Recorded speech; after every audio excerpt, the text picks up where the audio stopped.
uh, ask about him instead. Yeah, let's go back all the way here. Despite feeling confident earlier, I lost my nerve. Thinking about how I compared to him to the sun makes me feel like an imbecile. Oh, how I would love to confess, but I cannot do it yet. Why did he have to ask me so forthrightly? I look into his captivating amber eyes and take a sip of my tea.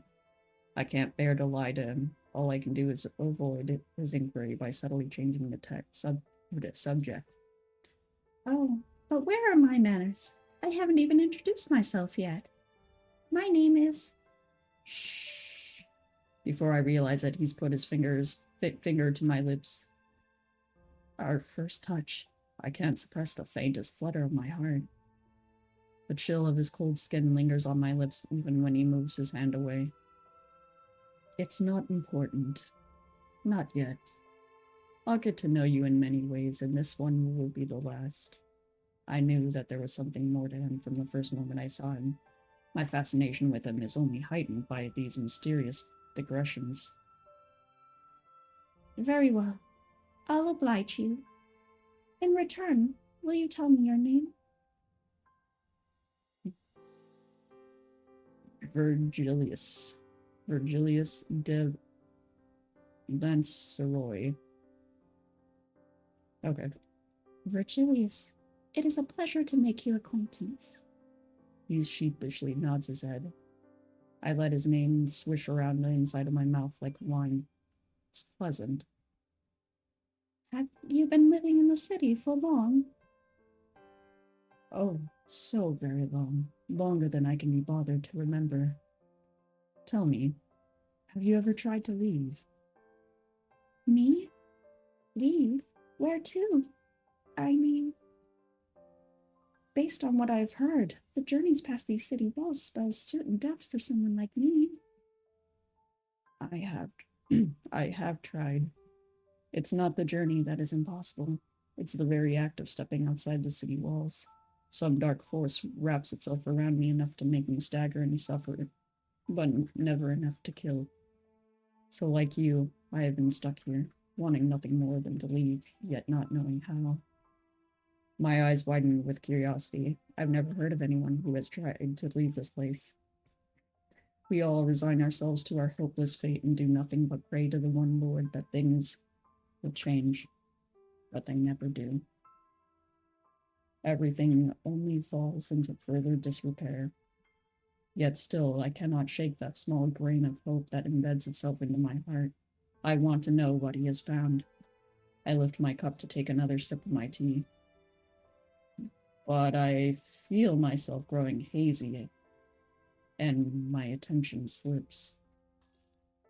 I do hope the tea was to your liking. No.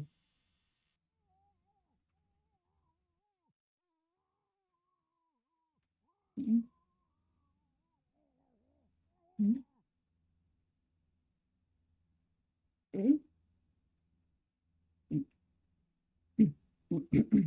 Muffled screams startled me awake, and as I desperately attempt to jolt up, I am met with a searing ache that grips my entire body. I can't see anything. A cold sweat runs down my back, and my breath hitches in my throat. My head swirls with questions as my situation sinks in. What happened? Where is he? How could he do this to me? I try to sit up more slowly this time. Only then do I sense the presence of a tightly yanked chain around my ankle. It allows for minimal movement, keeping me tethered to this wretched place. My eyes adjust as I feel my way around the room, hands moving against peeling wallpaper, gripping on fabric, and accidentally knocking against wood. It's no dark, dank attic. It appears to be a fairly well-maintained guest bedroom. Or perhaps it used to be someone else's. A melancholy thought. Hello? Oh, uh, sir, you got a little, something right there. Never mind. You're finally awake. I gasp involuntarily at the sight of him. Don't be afraid, dear pale one. I would never hurt you. The sound of muffled screaming fills the air once more, and I recoil. What are those sounds? And whose blood is that? He wipes the blood from his face and licks his finger in a smooth, practiced gesture as he draws closer to me. Up close and under dim lighting, I notice an almost otherworldly glow in his golden eyes. The faint scent emanating from him is nostalgic and somehow intoxicating. It's making my head spin. You must have heard the tales. Perhaps you dismiss them all as nonsense, but the Red Plague isn't always fatal. Those of us unfortunate enough to survive it are changed forever.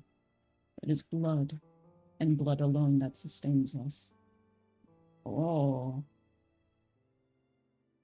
That's fucking cool-ass lore right there. You're a vampire. My breath gets more erratic as his face inches closer. Do I frighten you? I avert my eyes and look at the floor. I want to say that he does. Of course he does. Yet, despite that, something inside of me still finds him beautiful. As I ponder my response, my eyes hover over to the chain around my ankle. Could my judgment be clouded by his golden eyes and silver tongue? I yank on the chain and muster the courage to look at him. Remove this chain immediately! Of course. If you promise to stay by my side, then I would be more than happy to do so. Of course, there's no way I can promise that. I know. I cannot ask that of you. That's precisely why the chain is necessary. Though, it is charming that you would not even think to deceive me. He softly pats my head, and I instinctively back away from his touch. Apologies. I didn't mean to condescend. Please, pretend it didn't occur.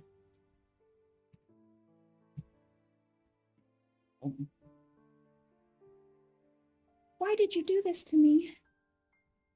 I suppose by now there's nothing left but to be direct about my intentions. Dearest Pale One, won't you grant me some of your blood? No. He wants my blood? Absolutely not. Who knows what will happen to me? I might even contract the Red Plague myself. Ew. Red Plague activities. There has to be a way out of here. As I contemplate the means of my escape, he takes my silence as an answer and sighs. Just, please consider it, for the both of us. I'll leave you be for now. Besides, I need to finish what I started. Finish what he started? You wouldn't hurt me, would you? I'm sorry that it has come to this, chaining you to this room, but I promise I would never treat you badly.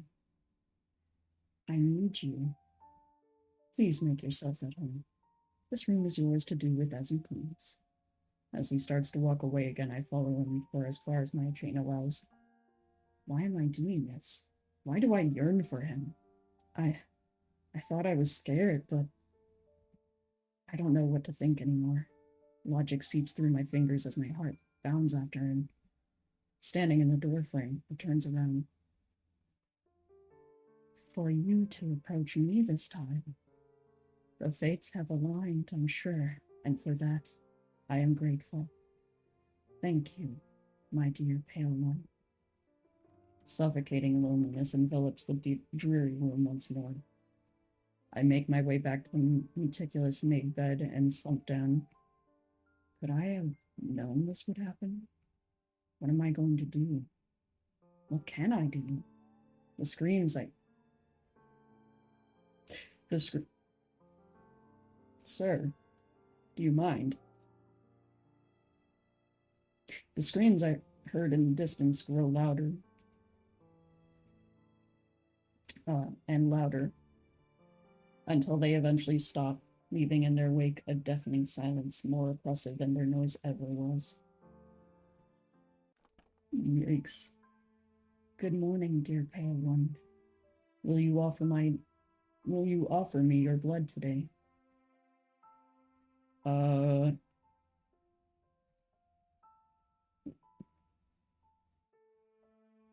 Hmm.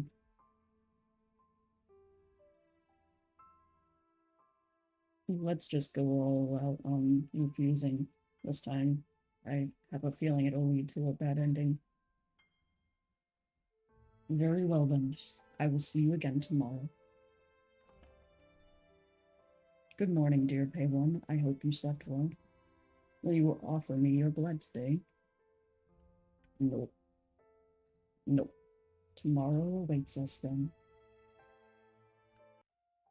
The days pass by quietly. As promised, he does not treat me badly. There is food to eat, and he even brings me books to read. Every day, like clockwork, he asks me for my blood, and every day I refuse. We have amicable conversations some days, but I no longer care to learn anything about him. How wrong I was to assume so many things about him from seeing his smiling face in the crowd. There is a lesson to be learned here, and I am not learning that lesson today.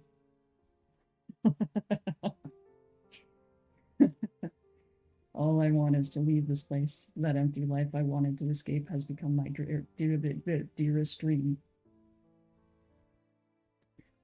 I wonder if my sister misses me. It must be hard running the workshop all by herself. I even miss the mending of the same workman's clothes. Who would have ever imagined that? If only I had told someone about my plan to meet him, then maybe I wouldn't have ended up in this situation. Again, another lesson to be learned from this situation. Have you finished your breakfast? I have. It was delicious. Thank you so much. I have slowly crafted my cordial facade. I think I'm pretty convincing. I'm glad to hear that. Now, you know what I will ask, don't you? Although I have enjoyed our peaceful days, I'm not sure how much longer I can endure. What do you mean? Your blood, pale one. I am ravenous, and your innocent smile only beckons me closer. Let me in, won't you? I'll make sure it won't hurt. In fact, I think it might make you feel good. Really? Really? As I stare at him with an unsure expression, he slowly inches towards me. These are the circumstances I have been waiting for. This is my only chance. I know where he keeps the key. I have seen it. Oh. He pulls me into his arms, and I no longer resist. Calm down. Breathe. Wait until the very last moment. I shake my sleeve and catch the breakfast knife in my hand, and without hesitation I drive it into his neck. His eyes... Oh. Oh. Again with the stabbing. Oh no. This is just like what happened with Michael. His eyes turn wide and he parts his lips in shock. Then he looks at me with downcast eyes and frowns. Ah, so this is how it will end this time. His grip on me loosens and I push him off me. He falls with his blood pouring from his mouth. I had done it. I look at the blood on my hands. This splatters across my chest. I killed him. It all went by too fast. I feel sick. I hold on to a nearby bedpost to hold myself up. I killed him. My heart is beating in my eardrums. I cannot believe it worked.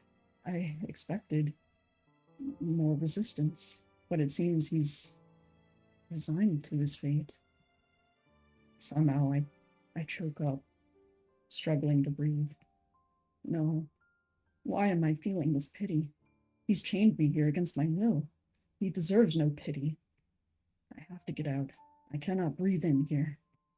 With trembling hands, I scramble for the key in his breast pocket and storm out of his mansion without looking back. As I go to sleep that night, I dream of him. There he is, staring at me with desolate eyes, not saying a word. He doesn't have to.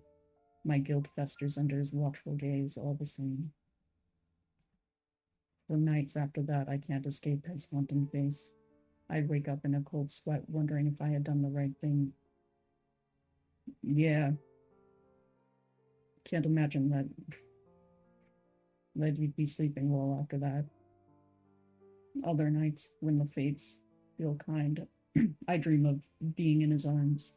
We discuss a book I recently read or what we should have had for lunch tomorrow. As I wake up from dreams of what could have been, I find tears streaming down my face. Whether dream or nightmare, they eventually start to bleed into my waking life. The lines blur as if to say, this cannot end here. And somewhere, I know this has not ended here. Oh, oh, and for perpetuate the cycle. Hmm. Very, very interesting. So, we can tell, at least by now, that we're in some sort of like time loop or something. And our protagonist, the pale one, is well, she's obviously like the key to getting out of the time loop somehow. Um I mean, I guess he wants to drink her blood, or he has to drink her blood, I guess, for that to happen. But if he does that, then the sun will come out and he will die. So, is there a good ending? Let's see. All right. Wait, let's go all the way back. I don't think we did this. Let's keep quiet. I don't want to pry into his affairs. Everyone in the city has a past, and it's really something enjoyable to talk about. So we're not going to ask about his paintings. There's none whom the Blood Plague hasn't affected. The eternal night fell on all of us, and as much as anyone might try to deny it, it took something from us. We make no, we make do with what we have left, and it's not up to me to open up those wounds again. Besides, I am a guest. It would be rude of me to pester him with intrusive questions when we've only just been properly acquainted. I'd have expected a mansion of his size. Oh, is this the same? Let's see. Yeah, okay. So, let's load. Yes.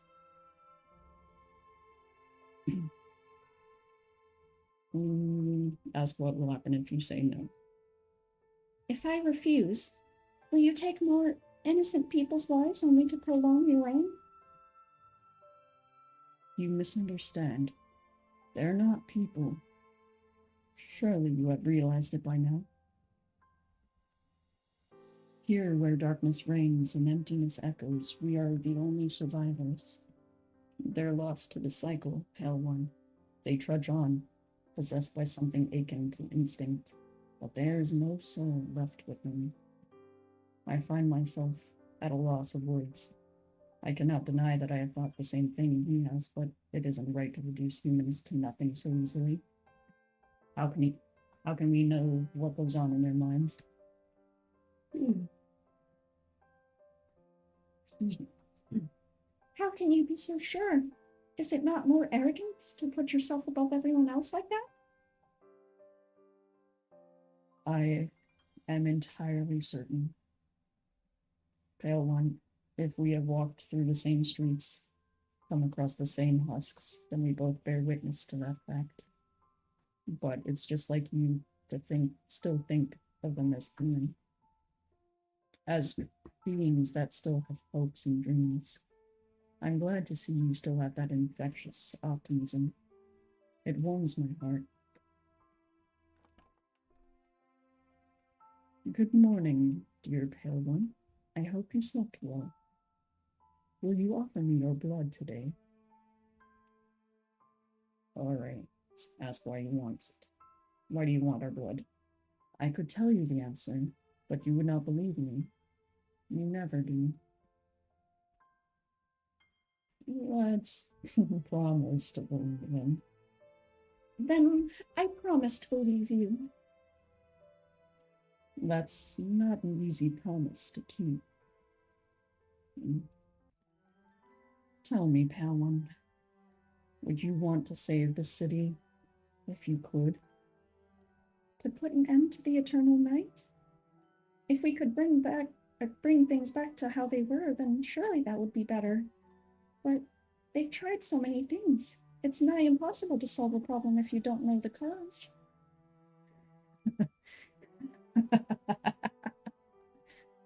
I am taken aback as he laughs almost mockingly, though there is no amusement in his eyes. You know of the cause? Ah, yes, the cause. Of course I would know it, because I am the cause. Oh, this is my dreadful curse, pale one. It's only saving grace, the way it binds me to you. He glances out the window towards the red moon. You did promise to believe me this time. Please, help me understand you.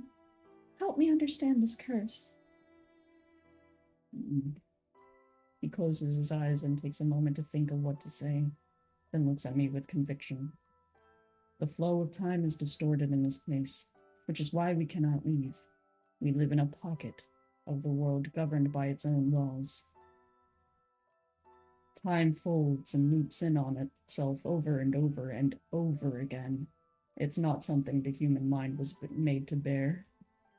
With every passing recurrence, another loses their identity completely. I am the only one who's forced to remember it all. Sorry. It's not you, Virgilius. I'm just tired. Always tired. Not allowed the luxury of forgetting. I am but a prisoner of my own memories. Damn, that's poetic. What he's saying is hard to swallow. It's a lot, and I don't know how any of it would make sense, but I am determined to keep my promise. I've seen what he describes. No one is themselves anymore. Perhaps they're nothing more than... Geez, why am I so yawning?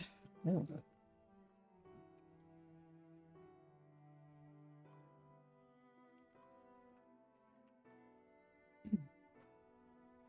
All right. Perhaps they're nothing more than husks after all. So, you've lived through all of this only to see the world move further and further from its proper state? He gives a curt nod.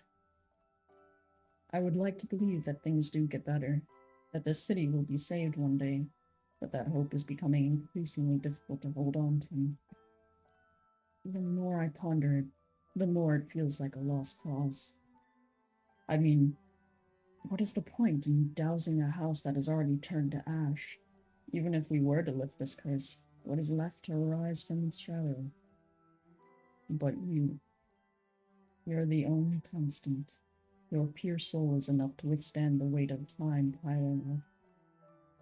His soft smile takes on a different meaning to me now.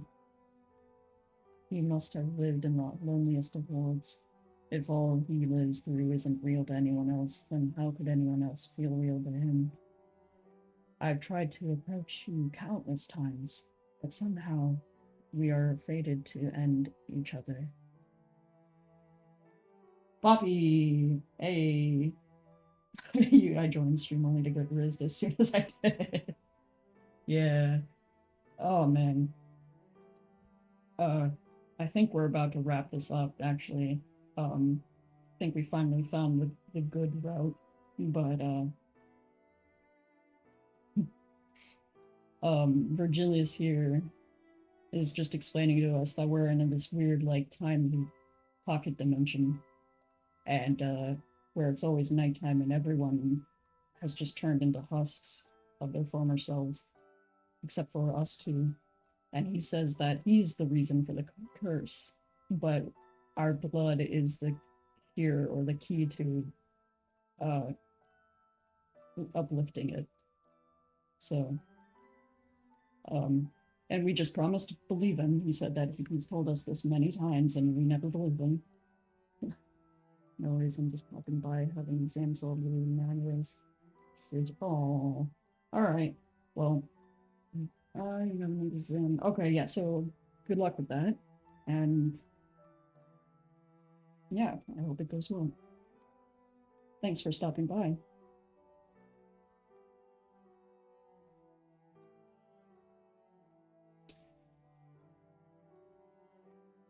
I've tried to approach you countless times, but somehow we are fated to end each other.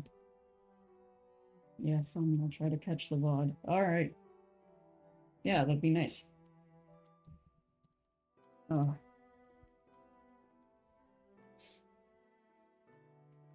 And do take care of yourself.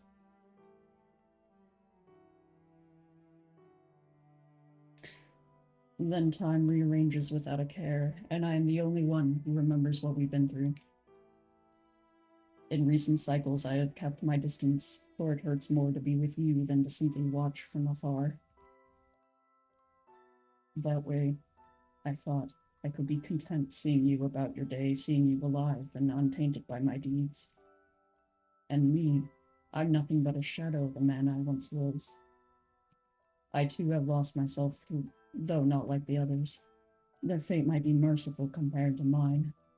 This fiendish lust for blood has only intensified and makes me ashamed of myself.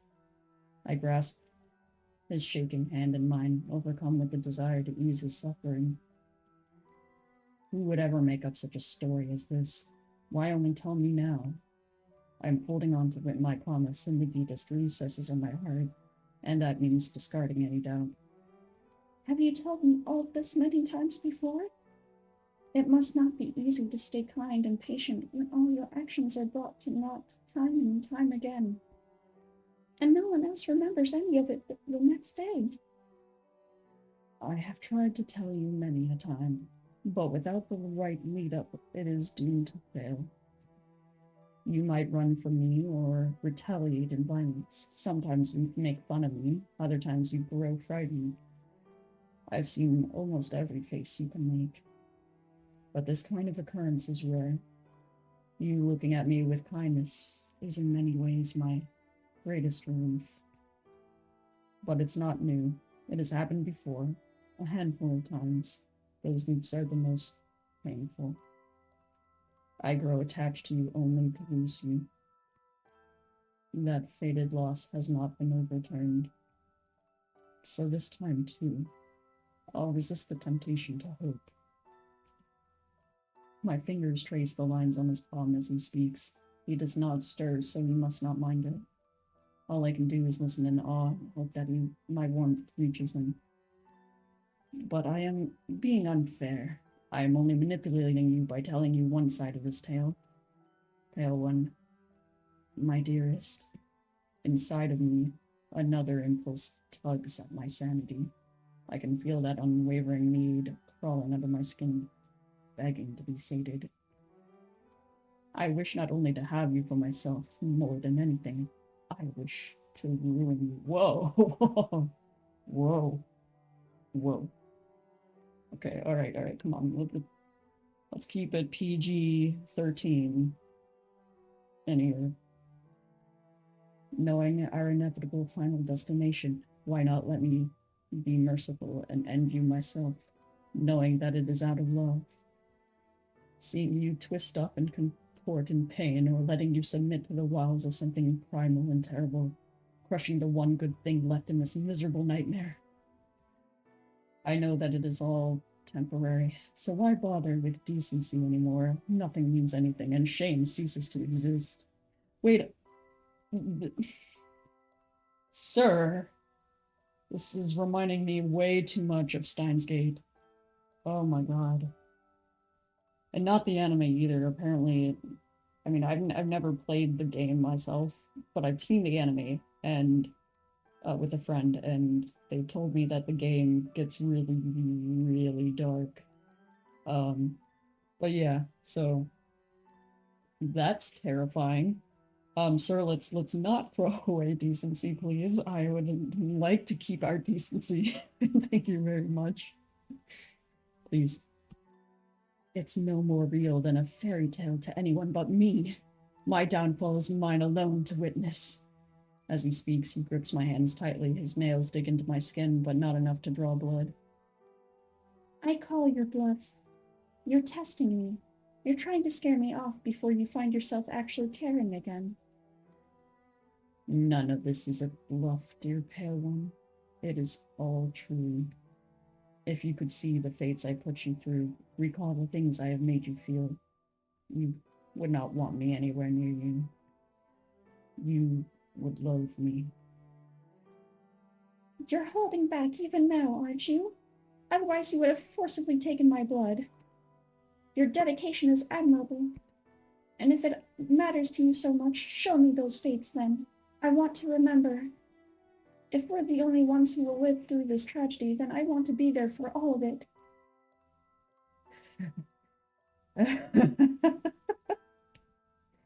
Oh, my beautiful, innocent Pale.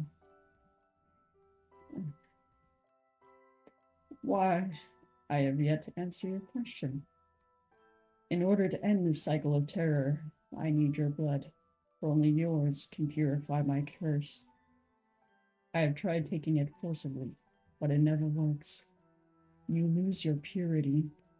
Indeed, you must offer me your blood without coercion, in faith and innocence. Then, and only then, will the curse lift and the eternal night end. And everything will return to how it once was? I am afraid I cannot answer that, as I have never gotten to that point. We would have to wait and see. However, I do not believe the damage wrought can be undone. Those whose minds have been ground to dust will likely collapse physically as well. In fact, I do not know the effects of introducing a regular flow of time to those who have been in a closed loop for so long. Then, isn't it dangerous? What about you? Or me? A vampire cannot live to face the sun, right? What kind of life would you even lead?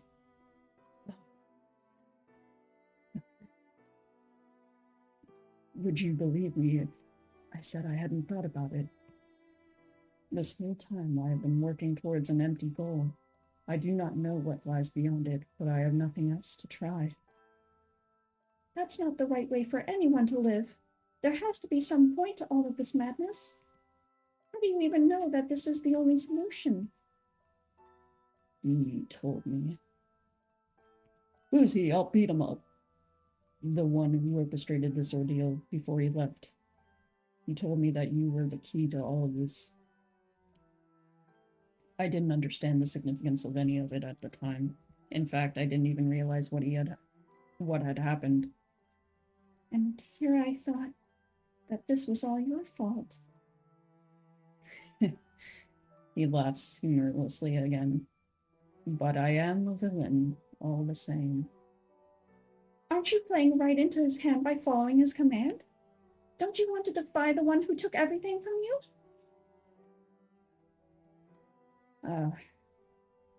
I know that expression. It's one I used to wear.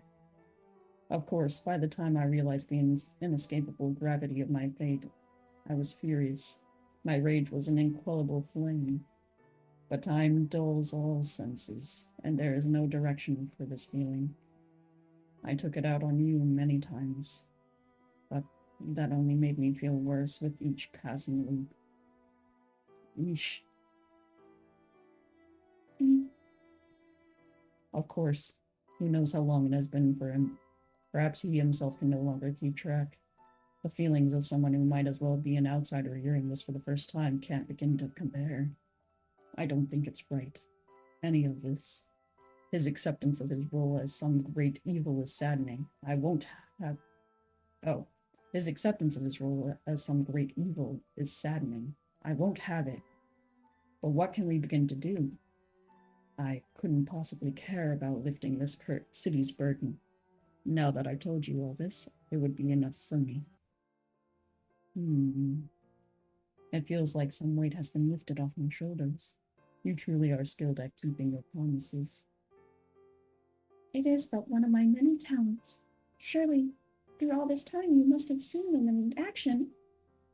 For example, fearlessly going through with plans anyone else would have deemed too absurd to attempt. Such as ending up on my doorstep without having spoken a single word to me before. Maybe. What on earth were your intentions? Don't make fun of me. How could I ever? I came to confess my love. You don't leave me speechless too often anymore. It'll be quite the shame when I have to part from you this time. Who says we have to? Oh? You would grace us with even more absurd plans? We can be tied together for all of eternity by forgetting about this tragedy and denying the mastermind the payoff he's waiting for. I pull him towards me, and with my mouth close to his ear, I speak in a hushed voice. I know of the tales they tell. For once, we can make this red plague our blessing. Let me have your blood instead, to become what you are, and to stay here by your side forever. Oh, you don't know what you are saying. You would throw everything away from me?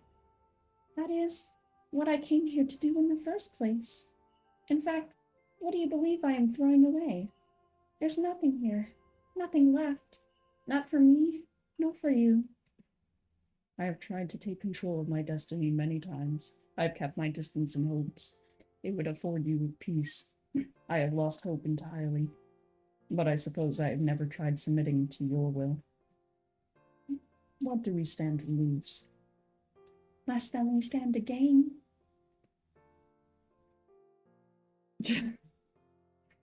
Oh, she's got her own little fangs, her little fangies. Where did his fangs go? What happened? We became a vampire, and now he's human. The sensation of sinking your teeth into someone's neck is a strange one. It takes a lot of determination to pierce the skin, to muster the courage to follow through. Oh, I have never been one to hurt others, but I know that this pain I inflict isn't entirely desired and based on his reaction.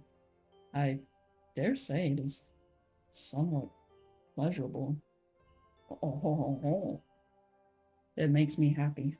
I never knew how good it would feel. And the taste of his blood is nostalgic? That's a word choice. Virgilus. Will you be mine? Always was, dear pale one. Always was. Oh. That was so sweet. No. Okay. Oh. Ending 5. Embracing the night. Yeah. Fuck you, other guy.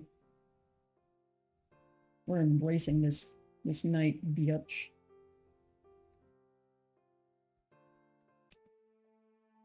Well, I believe that was all of Duskbound. Very sweet story in retrospect.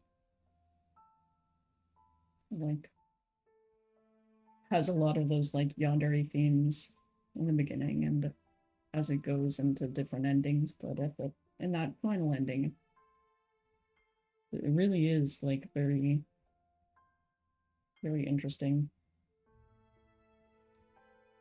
I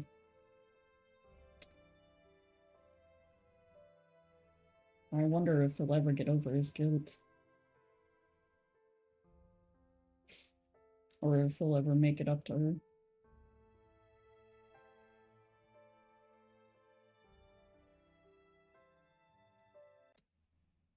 Damn, she crazy though.